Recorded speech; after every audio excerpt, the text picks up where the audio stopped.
Alright, hello mga master, maing adlaw sa nakalaag nita diri sa Bowerbird Coffee no, Ayala branch. So karon gi pa birthday pour ko nila diri guys. So nara buos na ta.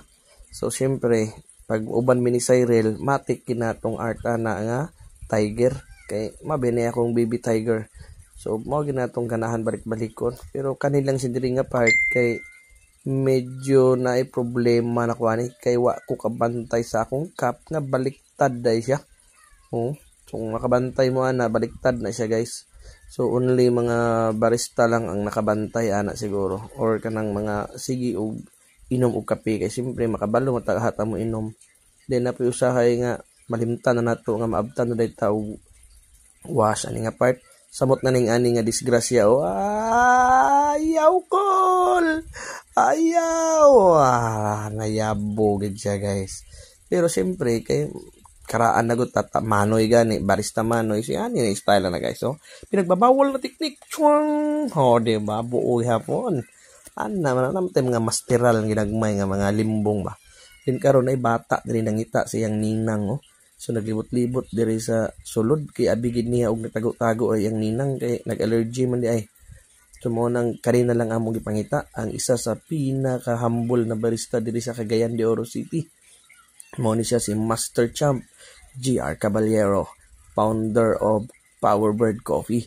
So kani guys, isa ni siya sa champion guys. So daghan na kay nig kuani trophy ni. So bukas na siya diri guys, pasikatan ta niya diri sa iyang pinakagwapong art guys. Kay simpre tirahan man ta niya ani og kuan, tirahan ta niya ani og eagle guys. Eagle ni siya. Eagle face. Ayun. So back birahikul Allah kaniya. Grabe gini si Master GR ba. Actually dili na siya mahilig og ani nga mga art case. Ang iya ani mga classic nga mga advance mo ni pinakalimpyo nila nga mga art case. Siyempre customer service magud na siya. So naarang eagle guys. Wow. Wow. Sakitan. Sus naapod ning isaw. Actually Bowerbird throwdown ni siya nahulog guys kay mga Bowerbird may nigikan tanan. So ako pud sa una kay isa po ko sa crew sa Bowerbird nga nagtrabaho sa ilahang mga catering.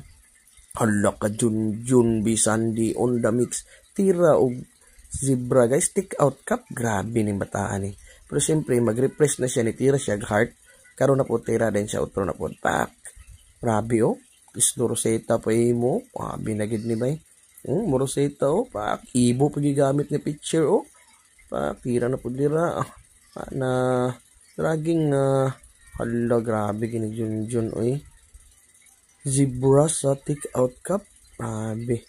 Ay dula. Kabalo na gid siya mo execute guys. So, mo ay nakagwapo no.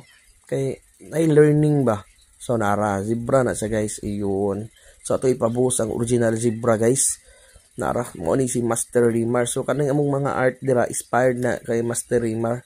One of the champion also diri sa Cagayan de Oro City. So, gina-share niya iyang experience sa abroad na may experience po nato diri sa Cagayan. Kaya syempre, para mag-innovate po ang atong mga art. Kaya anak magid na siya kung dili ta mag-innovate, magpundo lang to sa classic, mag-maintain lang po ta. So, we need to adapt and learn mga bag-ong mga pattern or mga style or technique sa pagbuhos. So, si Mark Rimar ang isa sa nag-share sa amuha. So, mo ni iyang tira guys. Pack! Tanawa guys, zebra na guys to. Nasipaan ng akong lion So mo ning zebra guys, sipa ang lion. Wingig ang sa kaaping bang. So thank you so much Bowerbird Coffee and God bless and enjoy guys.